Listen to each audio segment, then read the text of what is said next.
జగన్మోహన్ రెడ్డి గారికి సరైన రక్షణ లేదు.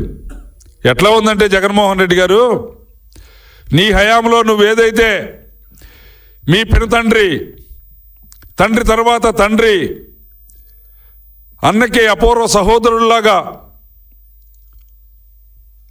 రాజశేఖర రెడ్డి గారిని అంటిపెట్టుకుని ఉన్నటువంటి వివేకానంద రెడ్డిని హత్య చేసిన హంతకుల్ని కాపాడటానికి సిబిఐని కూడా భయపెట్టే విధంగా పోలీసులను మోహరించి రక్షణ కల్పించావో, ఆ విధంగా చట్టాన్ని ఉల్లంఘించి చట్టం అనుమతించిన కాడికి వెళ్ళేటువంటి ఒక అరాచకపు ముఠా, దానికి నాయకుడిగా ఉన్న నువ్వు ఈ అరాచకాలకి నువ్వు రక్షణ కల్పించమని చెప్పి చట్టం పైన నువ్వు మళ్ళీ తిరిగి దాడి చేసేదానికోసం, అంటే నేరాలకు సహకరించాలి చట్టం, నేరస్తులకి రక్షణ కల్పించాలి.